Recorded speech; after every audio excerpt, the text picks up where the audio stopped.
Today we shall reflect on the theme accepting God's ways in our lives.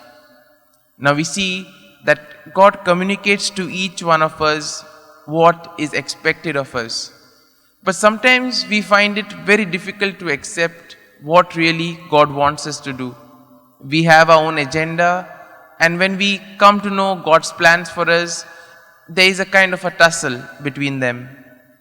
And as we read today's gospel, probably we have one question. Why did some of it find it easy to accept Jesus' doctrine, whereas others found it difficult? Now we see that many people were attracted to Jesus.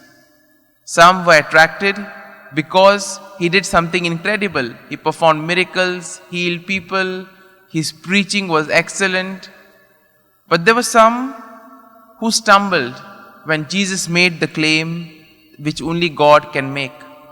And here we see that these people who then went away, who left, who stumbled, were those who were not firmly rooted in the faith. They believed in Jesus just because what Jesus was doing. They did not really actually understand and comprehend all that what Jesus said. And therefore, Jesus' discourse on eating his flesh and drinking his blood, which he pointed to the Last Supper, caused offense to many of his followers. And in this way, each of us can ask ourselves these questions. What is the reason for us following Jesus? Is our reason to follow Jesus strong, or is it weak that can wither away with just one blow? Today's first reading shows us how the church was peaceful at that time in Corinth. And we see that Peter was performing many miracles. And all this was possible through the power of the Holy Spirit and because he had the encounter of the risen Lord. And allowing the Spirit to work in him, Peter went about proclaiming the good news as well as preaching, as well as healing, bravely and courageously. Many witnessed to his teachings and healing, and the numbers kept on increasing. And similarly, we see that we too are instruments of God in order to manifest his glory through our deeds and through our words and actions. Thus, through people come to know the value system of the others and the motivation for action. And in this way, Peter sets an example before all of us. In today's gospel, we see that the blessing of the full union with God comes through Christ.